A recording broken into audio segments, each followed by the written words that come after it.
Hello मेरे प्यारे साथियों, तो स्वागत है मेरे इस यूट्यूब चैनल में। मैं हूं दीपक कुमार। और चलिए आज का वीडियो में हम समझते हैं कि पठार होता क्या है, पठार कहते किसे हैं।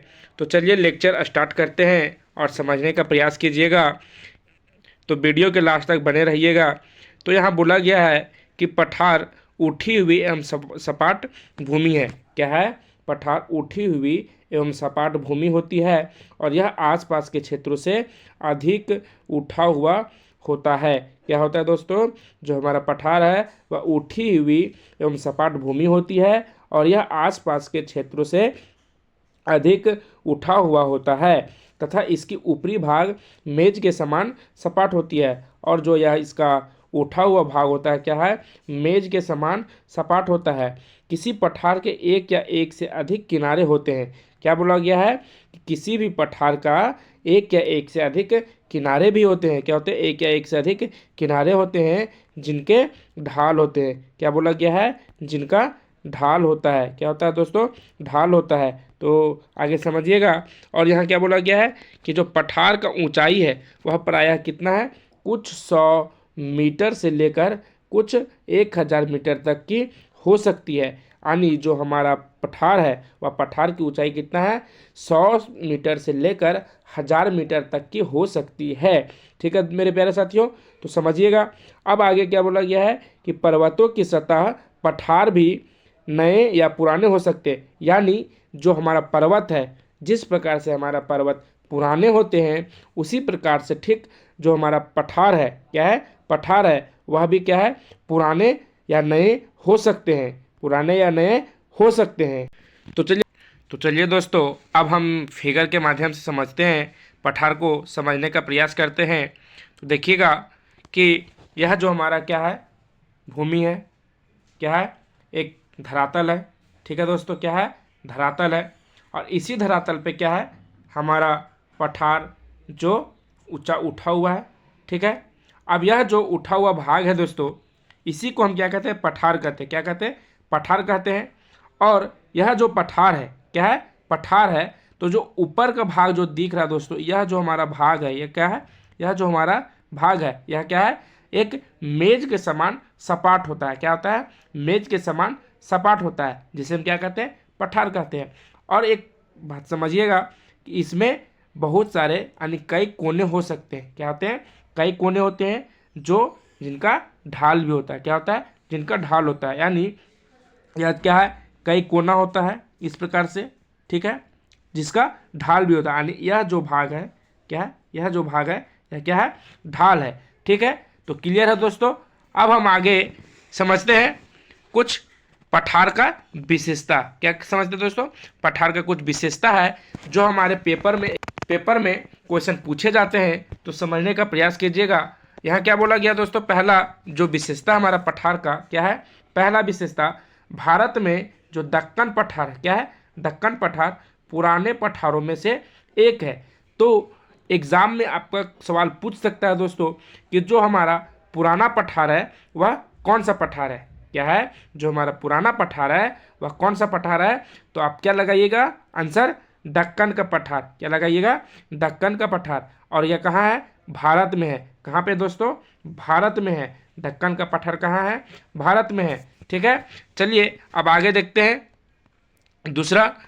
तो दूसरा, तिब्बत का जो पठार है वह विश्व का सबसे ऊंचा पठार है।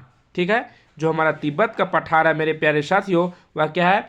विश्व का सबसे ऊंचा पठार है, जिसकी ऊंचाई क्या है? जिसकी ऊंचाई मध्य समुद्र तल से कितना? समुद्र तल से 4000 से लेकर 6000 मीटर तक है।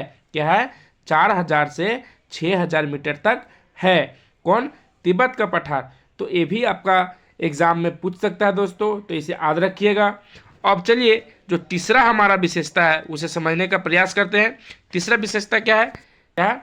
अफ्रीका का जो पठार है वह सोना और हीरो के खनन के लिए प्रसिद्ध है। यानी जो हमारा अफ्रीका का पठार है मेरे प्यारे साथियों, वह क्या है? सोना और हीरो के लिए खनन के लिए प्रसिद्ध है। ठीक है। और जो हमारा चौथा विशेषता है, क्या है? चौथा विशेषता है जो मेरे प्यारे साथियों, उसे देखते हैं।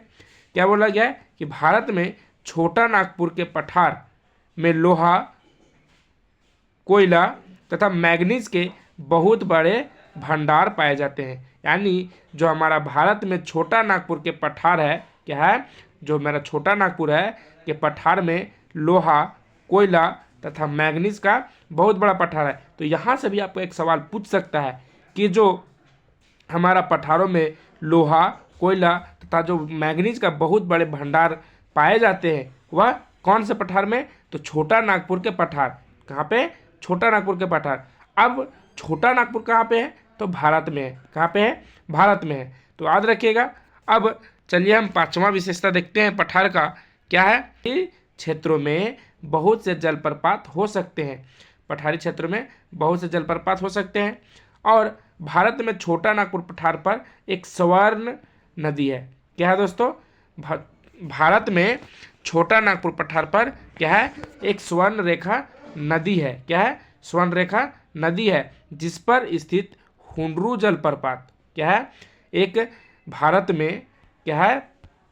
एक भारत में क्या छोटा नागपुर पठार है जहाँ पे क्या है? एक स्वर्ण रेखा नदी स्थित है और उसी पे क्या है? हुंडरू जलप्रपात। तथा जो कर्नाटक में है, कर्नाटक में जो पठार है वहाँ क्या है? जोग जलप्रपात है। क्या है दोस्तों?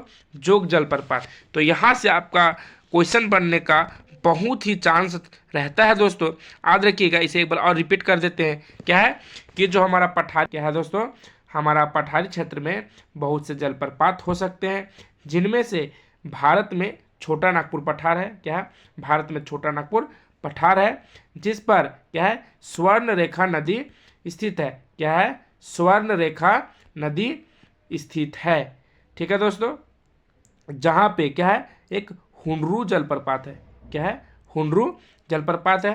तथा कर्नाटक में जो पठार है वहाँ पे क्या है? जोग जलप्रपात है। क्या दोस्तों? जोग जलप्रपात। तो याद रखिएगा। अब हमारा पठार का लास्ट जो हमारा विशेषता है क्या है? एक लावा पठार है। अब लावा पठार क्या है दोस्तों? समझने का प्रयास कीजिएगा कि जब हमारा धरती पे जो क्या है? ज्वालामुखी जब फटता है तो उसका एक लावा ऊपर फेंकता है। तो जब वह लावा पिघल के जब बाहर निकलता है तो वह क्या होता है? ठंडा होता है। एक समय ऐसा होता है कि वह जो मैग्मा होता है, क्या होता है? मैग्मा होता है, वह पिघल के जब बाहर निकलता है तो वह एक ठंडा हो जाता है। तो जब ठंडा होता है तो वह ठोस पदार्थ बन जाता है। तो वह एक पठार का रूप ले लेता है। क्या है? पठार का रूप ले लेता है। तो उसी को हम लावा का पठार कहते हैं। क्या कहते हैं? लावा का पठार, जिसमें काली मिट्टी की प्रचुरता पाई जाती है। तो जो हमारा लावा का पठार है उसमें काली मिट्टी की प्रचुरता होती है जो उपजाऊ एवं खेती के लिए काफ़ी अच्छी होती है। क्या है दोस्तों? जो हमारा लावा का पठार है उसमें काली मिट्टी की प्रचुरता होती है जो उपजाऊ एवं खेती के लिए काफ़ी अच्छी होती है। तो इस प्रकार से हमारा पठार का कुछ विशेषता हुआ मेरे प्यारे साथियों। तो इसे याद रखिएगा और इसे कॉपी में आप नोट डाउन जरूर कर लीजिएगा क्योंकि यह एनसीईआरटी का संग्रह है और एनसीईआरटी से ही क्वेश्चन अधिकतर पूछे जाते हैं। तो चलिए मेरे प्यारे साथियों, आज का वीडियो यहीं तक रखते हैं। धन्यवाद।